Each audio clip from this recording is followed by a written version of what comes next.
Today we gonna know about Corynebacterium diphtheria. Corynebacterium diphtheria are gram-positive, non-motile, non-capsulated, non-sporing, non-acid-fast rods with irregularly stained segments. They show cup-shaped swellings.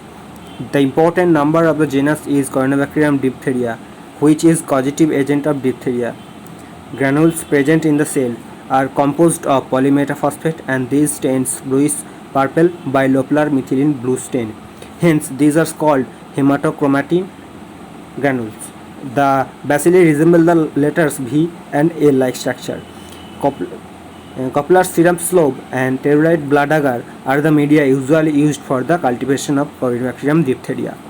Based on the colony characteristics, diphtheria bacilli can be classified into following three types. The number one is Corynebacterium diphtheria gravis, that is short types, short rods and few granules. Corynebacterium diphtheria intermedius. Number two, Corynebacterium diphtheria intermedius, long rod shaped with the poor granulation. And number three is Corynebacterium diphtheria mitis, long curved rod with prominent granulation. Now we are going for antigenic properties. Diphtheria bacilli are heterogeneous antigenically. Corynebacterium diphtheria gravis stains have been classified into 13 types of agglutinations, and similarly Corynebacterium diphtheria intermedius have been classified into 4 types, and Corynebacterium diphtheria mitis have been classified into 40 types. Toxic. Bacteria bacilli produce extremely potent toxin. Stains of gravis, intermedius and mitis are virulent and toxigenic. Diphtheria toxogen is a single polypeptide chain of 535 amino acids and consisting of 2 subunits are linked with disulfide bridges. Okay, very good. Now go on for pathogenicity. Diphtheria is a contaminated disease which spread by direct physical contact or breathing the aerosolized secretion of infected individuals. It is an upper respiratory tract illness caused by the Corynebacterium diphtheria.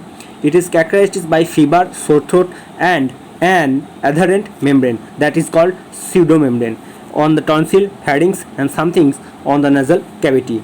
Now we know about this moment what is pseudomembrane and how it is formed. Pseudomembrane is a membrane that when the bacilli enters through our upper respiratory tract, and there these bacilli are confined and multiply and produce toxin. Toxin causes necrotic changes, and toxin engages with fibrous exudates, erythrocytes, leukocytes and bacteria. Erythrocytes, it means we know RBC, and leukocytes we know WBC, and bacteria. And then it formed grayish white pseudomembrane, and it extends from oropharynx to larynx and to trachea. Pseudomembrane causes obstruction of trachea, for that suffocation occurs and finally the patient will die. In a severe cases of diphtheria, lymph nodes in the neck may swell and breathing and swallowing become very difficult. Immediate medical attention is required in this condition, since the obstruction in the throat caused by the pseudomembrane may require intubation. Cutaneous infections are commonly caused by non-toxigenic strains of diphtheria bacilli. The infected areas is conjunctival, nasal and otitic, cutaneous, and the mainly thing is genital. Now focus on biochemical reaction. MR, it means majority strains is positive, nitrate is positive, and glucose and maltose is positive, and it means glucose and maltose produce acid,